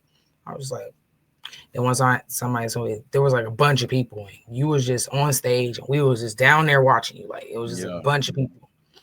Another time somebody told me I owned a resort, you know, and it was mine. They saw me there and they was asking like, what you doing here? And I told them it was my resort. Like, you know, so I believe in manifestation because a lot of things that people have said they saw for me and things I saw for me have actually happened. Hey, what if them folk in their dreams or stuff with just on like the multiverse? You feel me? Why they in like the how am I in your dream? I don't. Yeah, and it be someone I'm not even like super connected with. It's just that we did some business or something, but he like, no funny shit. You was just in my dream. And I'm like, what? Yeah, pay attention. The universe How am I in your dreams? itself. You feel me? Yeah. So that shit powerful alone. And when people tell me stuff like that, I just be like, yeah, like clearly this is something that I need to be paying attention to and I need to be doing, like, you know, not second guessing myself about certain things. Cause you just gotta roll with it because the way your aura and how you output your energy is only one you. You gotta remember in the world. So the stuff that you doing, that's why when you say don't compare and all that, like I be big on that too, because I'm like, I can't walk, they walk as they walk, my walk is my walk. I could take some stuff and could, you know, if I want to do it, I could pick some fruit of wisdom over here. You feel me, along the way that make it easier for me on my journey. But you know what I mean? But I ain't gonna necessarily have the same walk. My walk might be longer. It took me a long time. I've been throwing rocks at the glass for a long time. Like, you feel me? But that's what come with it. Like, I just be wanting people to realize like this ain't a I ain't gonna say it can't, because I say every walk is different. But when you really like deep into what you're doing and you doing it for the sole purpose of mastering what you're doing, like it ain't microwave instant success necessarily all the time. Like it's a lot of work that come behind it, you know. But I feel like I'm cool. I would rather have that, you know, rather me build the love for it and really do all that. So when they do come around to me, like I'm very appreciative. You're appreciative because you earned it and you worked for it, and this is actually your shit, and nobody else gave it to you. You know, like yes, that's how I feel. Like I'm big on that too. Like I ain't gonna want it free. Don't hand it to me. That part. Like I don't be like I'm one of them people that like I could be interviewing and then do whatever, you know what I mean? I ain't gonna necessarily say, man, plug me in. Like they be like, close mouth, don't get fed, but I just don't be feel like if you offer, I'm one of the people, you offer me something or you see something in me or something you feel I deserve it, like I'm authorized for this. Not more so like if I just ask you and all that and just be like my hand not tight or whatever, I might not be ready for it then. You feel me? Right. Like, Right. but if the universe tell you like, hey, go on and put it on and you feel me or whatever, or That's just what it is. Yeah. That part is working and move. So there's a lot of support and love around your journey. Like, who are the people or groups you would like to shout out and thank for sticking with you through it all? Yes, I would love to shout out my mom. Hey, mama. My grandmother. She's 71 years old, but she know my music and she love it. Like, you know, my sister, my brother, like they started with them. I sent music to them first, and everyone's like, I want to hear more. I want to hear more. So shout out to y'all for being crucial into the, you know, foundation of Just the Empress. And then I have my partner, Courtney. She just #1 fan. Like somebody that you could just sit there and like talk about the littlest parts of your song and she'll sit there and listen and try to understand too, you know, because I don't sit here with other artists all the time. So you got a partner that's really into the music just like you, really into like, you know, making sure you sound good and you put your best foot forward. Like shout out to her, Courtney. Love you. And then, you know, of course, DJ Pest, DJ Bubbles. I got to tell you about her. That's a DJ I met out here. But why is she from Arizona? It was just like, and then she like knew people. Like it was crazy. We knew the same people. The world be smile like that. You know how many I told when I tell you the universe be working, it work. I've met somebody. I'm from Orlando, right? Tell me how I moved to Minnesota and meet somebody. We mutual. We know mutual people. We from the same neighborhood, and never met each other, but we met each other in Minneapolis. Yeah, same neighborhood, know the same people. That's crazy. Yeah. Me and her knew the same people. I was really good friends with somebody she was really good friends with. I was like, huh? And like the just alignment was so real because along with DJ Bubbles comes, you know, a producer that she knows that produced for Lil Wayne, you know, Nicki Minaj, things like that. She's helping me get tapped in with them. Then you have, you know, there's an artist, her name is Sharaya J. Shout out to her. I am now working with her consulting group for my brand, but she literally is amazing. And the thing is, meeting Bubbles helped me meet Sharaya J. Sharaya J was someone that honestly, honest to God, in 2016, before I even started Just the Empress in 2017, I was watching her on The 4. You know that it was a hip hop contest, DJ Khaled, P. Diddy. She was on The 4. Yeah. When I tell you, like, what the work she put in on that show was so inspiring. Yeah. Like, it had me thinking so crazy. Like, I was buying little stuff. Remember I told you it took me 5 years. So I was buying little stuff like microphone, like doing little stuff, trying to get on my phone, writing songs. I was doing little things, planting the seed. But watching that show was like amazing. Seeing her, like she was fighting cancer, doing like it was just so much. You can look her up right now, Sharaya J, Banji Raya. Like she literally has millions of views. Beyonce played her song they played her song at Beyonce's concert. Like this lady is the real deal. And I never thought in a million years that I would be getting consulting from her. Like, it's just somebody, I was just like, this is a strong, powerful woman. Like, I would love to meet her one day. And sure enough, I meet her. Yeah. Like, you know, I don't really fangirl. I don't really like fangirl and be like, oh, I know. Like, I never do that. So for her to be someone, I'm just like, damn. And then in real life, she's just like that. Like, her energy is just, it's amazing. So I'm just happy that I'm able to like be connected with her and work with her. So shout out Sharaya J. And then just shout out Empress Gang. They know who they are. The Empress Gang. Y'all know what y'all do. Y'all coming through for me. I appreciate y'all so much. Especially all the people that be commenting and watching. I saw my friend Judy on here. I saw my friend Raspberry on here. So I'm shouting y'all out. DJ Bubbles, yeah, she was on here. My mom, like, I love all y'all so much. So thank you. Thank you. Hey, this was they just, and it's crazy because I just went back home and did a radio interview and they always was like, we kind of got asked some questions and he was like, man, what was been y'all favorite Underdog show? And I'm like, you can't really do that because every episode feel new. It's a new experience. It's new new perspectives and everything. So you can't really, I'm like, you really can't do that, especially with the number we at. You feel me? We see this season 7, episode 2. Like, all right, come on, now. Come on. This the Empress right here. You feel me? Like, and then, like I say, I'm just like I said, I gotta give you a flower for this, bro. Real talk. You know what I mean? Thank you. I appreciate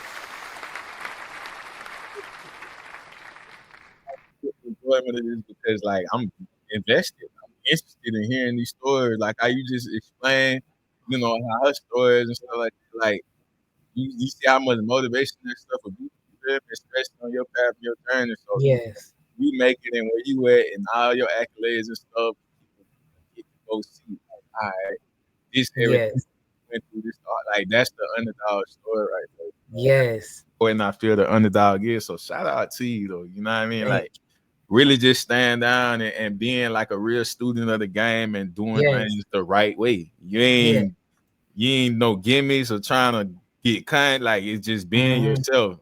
Self-awareness is the biggest thing, and that's what I get from this whole episode. Like, and that's what I relate to, and I'm so big on. You know, when you just being yourself and just doing what you just do, it just comes. Like, you know what I mean? The universe aligns it. So, like I said, I don't do nothing but wish you more success, and I'm just ready to see what's next myself. You feel me? Like I say, you're a dope artist. I like the vibes. I like what you bring in. You feel me? I'm gonna be tapped in most definitely.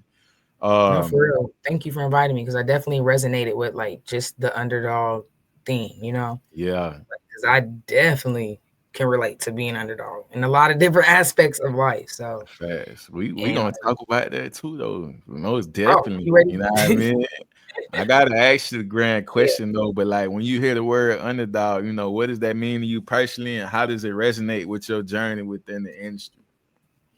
Yeah, like I would say I can't really like get into the industry part yet because I don't even feel like I'm an underdog in the industry. I feel like I was an underdog prior to coming to the industry, like playing basketball. I liked it. I was athletic. I could do the stuff and I knew, but I wasn't there IQ wise. So I started out freshman, JV, then made my way to dress varsity, then started varsity my senior year, then went to the state champion semifinals my senior year too. So like that story alone was a really major pivotal point in my life. Like it showed me that I can start unknown and finish from unforgettable. People know who I am from playing basketball because that was the first time in so many years that we went to the state, championship, state semifinals. And just like how hard I had to work. Like it was so many better players and so many players that just been so much more tenure and just done so much before me. But the fact that I was still able to compete on their level and work with them and learn and, like that was an eye-opener for myself. So I use that underdog story to help shape my story here in the industry. Like now I don't even really look at myself as an underdog because I can rock with whoever. I feel like I can rock whoever, honestly, like in some way. I'm not like, I don't feel inferior to no artist. And even though if they've been working this many years, I still feel like there's some way I can relate to them and we can still learn from each other. And like that being said, like it resonates because, I be ready to, show people what I'm made of, not prove a point, but just show them like, this is what I can do. Like, and once it's done, like, then they just like, wow, like you was right. You did what you said you was going to do, you said that, and they validate all that and confirm that what I already knew, you know what I'm saying? It's like, I already knew this, I already did it. And just be confirmation every time. And sometimes we need confirmation, people be like, you don't need nobody to validate you, nothing like that. Yeah. Sometimes you need that. Actually, that's healthy. Yeah. That confirmation. Like, yeah, it's a difference when like somebody telling you something is like, because that's the learning part when you're a student. It's like, accept the constructive criticism that comes with the game. It ain't nothing personal. It's just like, this what you can do to grow. Or, I see what you're doing. Like, they're not giving you like, you need to do this because I did this. More like, maybe try it this way and, take it for what it is. Like, you might go this way with it because you might be in a spot where it's like, bro, I need some advice or something. So it's like, critique it. It's good. Yeah. You just scope them, but you got help. You know what I mean? You can't just you can decide to scope everything yourself, but we all need we connected. We all need listen. We need a team. You right about that. You right about that. Shout out my homegirl Raven, Juice the Rebel. She was another pivotal person like in college when I was like writing and rapping. She would rap right along with me, you know. So like she definitely one of those ones. She just tapped in on Instagram. But like I really, you know, always, you know, just felt like people didn't see me. You know, they didn't see me. They saw me, but they didn't really see me. And I felt, you know, misunderstood a lot. So the underdog story does resonate because like it felt like I had to work a little bit harder, even though I could do this too, just like everybody else. It was just something about me. Like I had to work harder, you know, I had to do a little bit more to get recognized or to get noticed. So yeah, it definitely is a journey, and being an underdog ain't nothing bad. You feel me? That's like you gotta take go pride in that. Everybody has to go through it. You know what I mean? If it, like you say, you get that instant and microwave success, like how hard did you really work? You know what I mean? Like it's a big crucial part of the story because it's like, okay, them people at the top look at you as an underdog. People might even look at the underdog and know he coming. They just know the underdog is there. You feel me? But they don't want to. You know, it's like the moments, you feel me? The moments where it's like the underdog is the hardest worker. You feel me? He gonna, you know what I mean? Listen, and I became a secret weapon on the basketball team because they realized, like, oh shit, like she actually got this. And I had a role on the team, and my role was to guard the biggest person on the team, the strongest person, the one that scored the most points every game. And that's just what I did. And I really lived up to like that bigger than I am, bigger than me. Them girls were bigger than me. I was one of the smallest people on the court, like one of the smallest players. So having to live up to stuff like that, like, and people know you can do it. You know, like that's why you're doing it. That's why they put me in that position. Because they see me and they know I could do it. So like I just take all those lessons. Like I thank my coaches for that. Coach Willie, Coach Pam, I thank them for that because they used to push me harder than I felt like they did others sometimes. Like sometimes they was on my case more than I thought. Like, damn, like, you know, I'm just here I felt like I was a filler. You know, I was just here because I know I could come off the bench and do what I got to do. But they saw something else, and that really just helped shape a lot of how I looked at a lot of shit. Like a lot. Hard work beats talent when talent don't work hard. Like that's what they said to me. That was the quote they said to me.